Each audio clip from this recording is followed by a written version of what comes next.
Greetings to you from my house to your house today. I trust that all is going well with you and that God has given you peace, joy, and hope.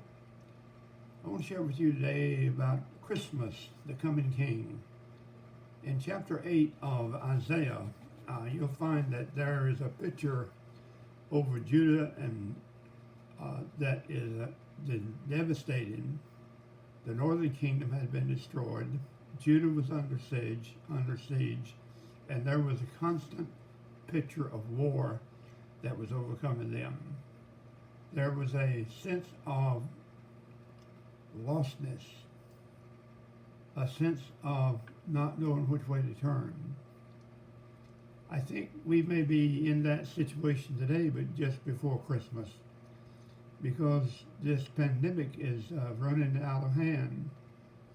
And the virus is so prevalent today that thousands of people are being not only killed by it, but many of their lives are stopped because of it. There's a story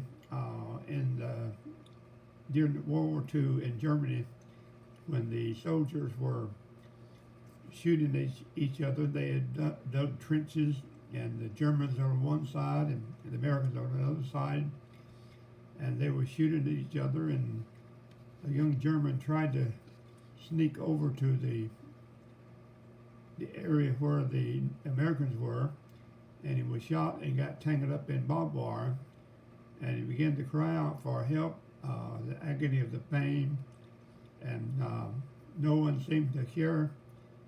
And then one soldier, about 18-year-old American soldier, began to crawl out of his trenches and then began to maneuver over to him on his stomach.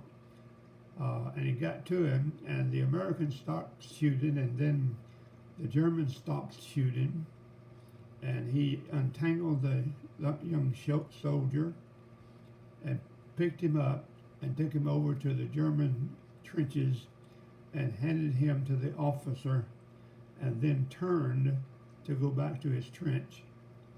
When he did, the officer put his hand on his shoulder, on the soldier's shoulder, and then he took a bronze medal off of his jacket, which was the highest medal of honor that they had in Germany, and pinned it on the shoulder of the soldier. And he walked back to his trench, got down in the trench where he was safe, and the shooting began again. I think that's the picture of our world, that is constantly in war, division, problems, difficulties. They've been looking for peace, they've been fighting for peace, but it seems that peace doesn't come. But the Bible tells us in chapter 9 of Isaiah that a counselor is coming, a wonderful person is coming. The power of God was coming. Salvation was coming. And so this time, that peace is not going to be for a few minutes like the soldier, but it's going to be forever. For the peace of God is coming upon us. We are not experiencing full peace yet. Our world is in turmoil. We have such division in our own country, plus the world is divided between nations and fighting each other, and there's constant war. But there's coming a time when there will be no more war and no more fighting, and there will be peace on earth and goodwill toward men. We find this in the life of Jesus Christ, fulfilling that prophecy that would bring peace on the earth.